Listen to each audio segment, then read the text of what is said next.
Hi hello നമസ്കാരം. പുതിയ വീട്ടിലേക്ക് എല്ലാവർക്കും സ്വാഗതം. ഇന്നത്തെ വീഡിയോ നമ്മൾ ഡിസ്കസ് ചെയ്യാൻ പോകുന്നത് 15,000 രൂപയ്ക്കുള്ളിൽ പർച്ചേസ് ചെയ്യാൻ പറ്റുന്ന കിടിലൻ കുറച്ച് സ്മാർട്ട് ഫോൺസിനെ പറ്റിയാണ്. അപ്പോൾ ഈ ഒരു ലിസ്റ്റ് നമ്മൾ പ്രിപ്പയർ ചെയ്തിരിക്കുന്നത് ഓരോരോ സ്മാർട്ട് ഫോൺ ബ്രാൻഡിൻ്റെ അടിസ്ഥാനത്തിലാണ്. അപ്പോൾ ആ ഒരു റേഞ്ചിലുള്ള സ്മാർട്ട് ഫോൺ ബ്രാൻഡ്സിൽ ഏറ്റവും ബെസ്റ്റ് ഏതാണെന്നുള്ളതാണ് നമ്മൾ വീഡിയോയിൽ പറയുന്നത്. കാരണം പല ആൾക്കാർക്കും പല ബ്രാൻഡ്സ് ഫേവറേറ്റ് ആയിരിക്കും. അപ്പം നിങ്ങളുടെ ഇഷ്ടപ്പെട്ട ബ്രാൻഡ് അനുസരിച്ച് ആ ഒരു റേഞ്ചിൽ ഏത് സ്മാർട്ട് ഫോണാണോ നല്ലത് ഞാൻ ഇതിൽ പറയുന്നുണ്ട്. അപ്പോൾ ആ ഒരു സ്മാർട്ട് ഫോൺ നിങ്ങൾക്ക് ജസ്റ്റ് ഒന്ന് ചെക്ക് ചെയ്ത് നോക്കാവുന്നതാണ്. അതേപോലെ തന്നെ ഇതിന് കൃത്യമായിട്ടുള്ള റാങ്കിങ്ങും കാര്യങ്ങളൊന്നുമില്ല. കാരണം പല ആൾക്കാർക്കും പല സ്പെസിഫിക്കേഷൻസ് ആയിരിക്കും വേണ്ടത്. ചില ആൾക്കാർക്ക് ഡിസ്പ്ലേ ആണെന്നുണ്ടെങ്കിൽ ചില ആൾക്ക് പ്രൊസസ്സർ ആയിരിക്കും വേണ്ടത്, ചില ആൾക്കാർക്ക് 5G ആയിരിക്കും വേണ്ടത്, ചില ആൾക്കാർക്ക് 4G മതിയായിരിക്കും. അപ്പം അതെല്ലാം നമ്മൾ ഈ ഒരു വീഡിയോ ഇൻക്ലൂഡ് ചെയ്തിട്ടുണ്ട്. അപ്പം ഒരു 15,000 രൂപയ്ക്കുള്ളിൽ നിങ്ങളൊരു സ്മാർട്ട് ഫോൺ വാങ്ങാൻ ഉദ്ദേശിക്കുന്നുണ്ടെങ്കിൽ നിങ്ങൾക്ക് ഒരു ഏകദേശം ഒരു ഐഡിയ നിങ്ങൾക്ക് ഈ ഒരു വീഡിയോയിൽ നിന്ന് കിട്ടുമെന്ന് ഞാൻ വിശ്വസിക്കുന്നു. അതേപോലെ ഈ ഒരു വീഡിയോയിൽ നമ്മൾ പറഞ്ഞിരിക്കുന്ന ഒട്ടുമിക്ക സ്മാർട്ട് ഫോൺസിൻ്റെയും പ്രൊസസ്സർ സ്നാപ്ഡ്രാഗൺ 680 ആണ് വരുന്നത്. പിന്നെ അതേപോലെ തന്നെ നിങ്ങളൊരു 5G സ്മാർട്ട് ഫോൺ 15,000 പർച്ചേസ് ചെയ്യാൻ ഉദ്ദേശിക്കുന്നുണ്ടെങ്കിൽ നിങ്ങൾ ഒരുപാട് കോംപ്രമൈസ് ചെയ്യേണ്ടി വരും. നിങ്ങൾക്ക് ഒരു അമോൾഡ് ഡിസ്പ്ലേ ഒന്നും കിട്ടില്ല. അമോൾഡ് ഡിസ്പ്ലേ തന്നെ വരുന്നത് 2-3 സ്മാർട്ട് ഫോൺസിൽ മാത്രമാണ് നമ്മൾ ഈ ഒരു വീഡിയോയിൽ ഡിസ്കസ് ചെയ്തിരിക്കുന്നതിൽ. ഓക്കെ, അതിലൊന്നും 5G ഇല്ല. 5G പ്ലസ് അമോൾഡ് എന്തായാലും നിങ്ങൾക്ക് 15,000 കിട്ടില്ല. അപ്പോൾ നമുക്ക് നേരെ വീഡിയോയിലേക്ക് പോകാം. നമ്മുടെ ലിസ്റ്റിൽ ആദ്യമുള്ള ഡിവൈസ് റിയൽമിയുടെ ഒരു ഡിവൈസാണ് റിയൽമി 9i എന്ന് പറയുന്ന ഒരു ഡിവൈസ്.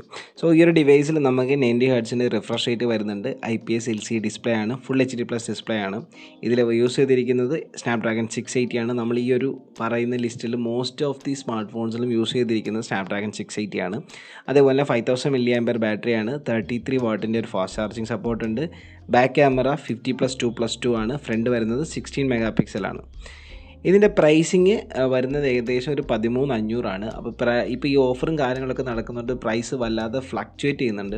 അതുകൊണ്ട് ഞാൻ ഇപ്പോൾ നോക്കിയ സമയത്ത് കണ്ട പ്രൈസാണ് ഇതിൽ, അതിൻ്റെ ഒരു എറൗണ്ട് പ്രൈസാണ് ഇതിൽ ആഡ് ചെയ്തിരിക്കുന്നത്. അപ്പം പ്രൈസ് വ്യത്യാസം വരും. നിങ്ങൾ ലിങ്ക് ഡിസ്ക്രിപ്ഷനിൽ കൊടുത്തേക്കാം, നിങ്ങൾ ചെക്കൗട്ട് ചെയ്ത് നോക്കുക. അതിൽ എക്സാക്റ്റ് പ്രൈസ് നിങ്ങൾക്ക് അറിയാൻ പറ്റും. ഇനി നിങ്ങൾക്ക് ഈ ഒരു സെയിം സ്പെസിഫിക്കേഷനിൽ തന്നെ ഒപ്പോ K10 എന്ന് പറയുന്ന ഒരു ഡിവൈസും അവൈലബിൾ ആണ്. അപ്പോൾ ഒപ്പോ ഫാൻസ് ആണ് നിങ്ങളെന്നുണ്ടെങ്കിൽ നിങ്ങൾക്ക് ഒപ്പോയുടെ K10 പർച്ചേസ് ചെയ്യാവുന്നതാണ്. ഇനി റിയൽമിയുടെ ഒരു 5G സ്മാർട്ട് ഫോൺ നിങ്ങൾ നോക്കുന്നുണ്ടെങ്കിൽ നിങ്ങൾക്ക് റിയൽമി 9 5G ഒന്ന് ചെക്കൗട്ട് ചെയ്ത് നോക്കാവുന്നതാണ്. അടുത്ത നമ്മുടെ ബ്രാൻഡ് എന്ന് പറയുന്നത് റെഡ്മി ആണ്. റെഡ്മിയുടെ ഒരു സ്മാർട്ട് ഫോൺ എന്ന് പറയുന്നത് റെഡ്മി നോട്ട് 11 ആണ്. ഇതിലെ സെയിം പ്രോസസ്സറാണ്, സ്നാപ്ഡ്രാഗൺ 680 ആണ് യൂസ് ചെയ്തിരിക്കുന്നത്. ഫുൾ HD+ അമോൾഡ് ഡിസ്പ്ലേ നമുക്കിവിടെ വരുന്നുണ്ട്. 90 ഹെർട്സ് റിഫ്രഷ് ആയിട്ടുള്ള ഡിസ്പ്ലേ ആണ്. പിന്നെ ഇതിലും നമുക്ക് 5000 mAh battery, 33 what fast charging വരുന്നുണ്ട്.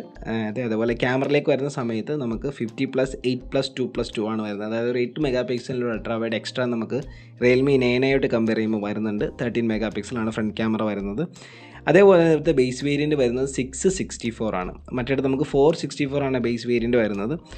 അപ്പോൾ ഇവിടെ നമുക്ക് റാം കുറച്ച് കൂടിയിട്ടുണ്ട്. അതേപോലെ അമോൾഡ് ഡിസ്പ്ലേ ആണ്. അപ്പോൾ അമോൾഡ് ഡിസ്പ്ലേ വേണ്ടവർക്ക് തീർച്ചയായിട്ടും ഒന്ന് കൺസിഡർ ചെയ്യാവുന്ന ഒരു ഡിവൈസാണ് റെഡ്മി നോട്ട് 11 എന്ന് പറയുന്നത്. പ്രൈസിങ് വരുന്നത് 14,000 ആണ്. പിന്നീട് റെഡ്മിയുടെ ഒരു കേസ് എടുത്തു കഴിഞ്ഞാൽ റെഡ്മി നോട്ട് 10 Pro എന്ന് പറയുന്ന ഒരു ഡിവൈസ് ഉണ്ട്. അപ്പോൾ ആ ഒരു ഡിവൈസ് നിങ്ങൾക്ക് ഒരു 15,000 കിട്ടുകയാണെന്നുണ്ടെങ്കിൽ ഏറ്റവും ബെസ്റ്റ് ഒരു പിക്കായിരിക്കും. ഈ റെഡ്മി നോട്ട് 10 പ്രോയിലേക്ക് വരുന്ന സമയത്ത് നമുക്ക് 732G പ്രൊസസ്സർ വരുന്നുണ്ട്. അതേപോലെ തന്നെ ക്യാമറയിൽ നല്ല രീതിയിൽ ഒരു അപ്ഗ്രഡേഷൻ ഇതിൽ നിന്നും കൺസിഡർ ചെയ്യുമ്പോൾ വരുന്നുണ്ട്. അപ്പോൾ അത് നിങ്ങൾ ഒന്ന് ചെക്ക് ചെയ്ത് നോക്കുക. അത് കിട്ടുന്നുണ്ടെങ്കിൽ അത് പർച്ചേസ് ചെയ്യാവുന്നതാണ്. അടുത്ത നമ്മുടെ ഡിവൈസ് എന്ന് പറയുന്നത് IQOO Z6 44 വാട്ട് എന്ന് പറയുന്നതാണ്. പേര് പറയുന്ന പോലെ തന്നെ ഇതിൻ്റെ ഏറ്റവും വലിയ പ്രത്യേകത ഇതിൻ്റെ ഫാസ്റ്റ് ചാർജിങ് തന്നെയാണ്. ഈ ഒരു പ്രൈസ് സെഗ്മെൻറ്റിൽ ഇപ്പോൾ നമ്മൾ പറയുന്ന സ്മാർട്ട് ഫോൺസിൻ്റെ ലിസ്റ്റിൽ ഏറ്റവും ഫാസ്റ്റിൽ ചാർജ് ആവുന്ന ഒരു ഡിവൈസാണ്. 44 വാട്ടാണ് fast charging, 5000 mAh battery. Same processor Snapdragon 680 തന്നെയാണ് യൂസ് ചെയ്തിരിക്കുന്നത്. ഇവിടെ നമുക്ക് 90 ഹെർട്സ് അമോൾഡ് ഡിസ്പ്ലേ വരുന്നുണ്ട്. അതേപോലെ തന്നെ സ്റ്റോറേജ് നോക്കുന്ന സമയത്ത് 4128 ആണ് വരുന്നത്. അപ്പോൾ സ്റ്റോറേജ് കൂടുതൽ ആവശ്യമായിട്ടുള്ളവർക്ക് കൺസിഡർ ചെയ്യാവുന്ന ഒരു ഡിവൈസാണിത്. ക്യാമറ 50+2+2 ആണ്. Front 16 mega പിക്സലാണ്. പ്രൈസിങ് ഏകദേശം 14,500 വരും. അടുത്തൊരു ഡിവൈസ് എന്ന് പറയുന്നത് മോട്ടോ G52 എന്ന് പറയുന്ന ഡിവൈസാണ്. ഇത് POLED സ്ക്രീനാണ്, പ്ലാസ്റ്റിക് OLED സ്ക്രീനാണ്. FHD+ ഡിസ്പ്ലേ ആണ്. 90 ഹെർട്സ് റിഫ്രഷ് ആയിട്ടുള്ള ഡിസ്പ്ലേ ആണ്. 5000 mAh ബാറ്ററി വരുന്നുണ്ട്. 33 വാട്ടാണ്.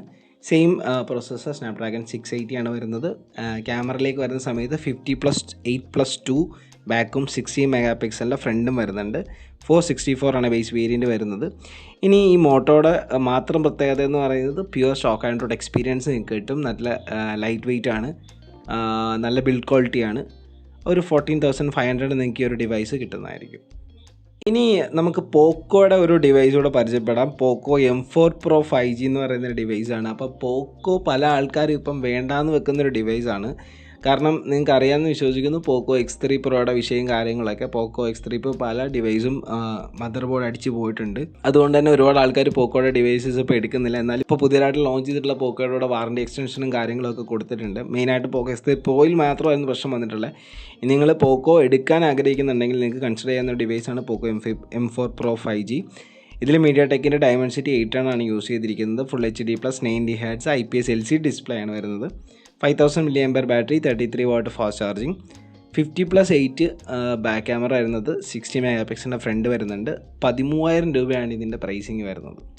ഇനി പറയുന്ന smart phone only for Samsung fans ആണ്. സാംസങ് എടുക്കണം എന്ന് ആഗ്രഹമുള്ള ആൾക്കാർ മാത്രം കണ്ടാൽ മതി. ബാക്കിയുള്ളവർ ഈ ഒരു ഡിവൈസിനെ പറ്റി ചിന്തിക്കുക വേണ്ടി വേണ്ട.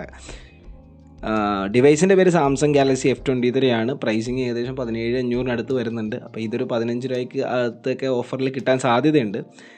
അപ്പോൾ ഞാൻ നേരത്തെ പറഞ്ഞ പോലെ only for Samsung fans. 120 Hz refresh rate TFT display ആണ് വരുന്നത്. സ്നാപ്ഡ്രാഗൺ 750G 5G ആണ് വരുന്നത്. Back camera 50+8+2, front 8 MP, 5000 mAh battery, 25 watt fast charging. പക്ഷേ ഇവിടെ നിങ്ങൾക്ക് ചാർജർ ഇൻ ദ ബോക്സ് കിട്ടില്ല. അതും നിങ്ങൾ എക്സ്ട്രാ മേടിക്കേണ്ടതായിട്ടുണ്ട്. അപ്പോൾ അതൊക്കെ നോക്കിയിട്ട് വാങ്ങിക്കാം. അപ്പോൾ ഇത്രയും ഡിവൈസസ് ആണ് നമ്മുടെ ലിസ്റ്റിലുള്ളത്. റിയൽമിയുടെ റിയൽമി 9i വരുന്നുണ്ട്, റെഡ്മി നോട്ട് 11 വരുന്നുണ്ട്, IQOO Z644W, മോട്ടോ G52, അതേപോലെ തന്നെ പോക്കോ M4 Pro 5G. ഇനി നിങ്ങൾക്ക് റെഡ്മി നോട്ട് 10 Pro കിട്ടുന്നുണ്ടെന്നുണ്ടെങ്കിൽ ആ ഒരു ഡിവൈസ് നിങ്ങൾ പർച്ചേസ് ചെയ്യാം. അപ്പോൾ ഇന്നത്തെ വീഡിയോയിൽ ഇത്ര മാത്രം. വീഡിയോ ഇഷ്ടപ്പെടുകയാണെങ്കിൽ തീർച്ചയായിട്ടും ചാനൽ സബ്സ്ക്രൈബ് ചെയ്യുക. അടുത്തൊരു വീഡിയോ കാണുന്നവരെ ബൈ ബൈ.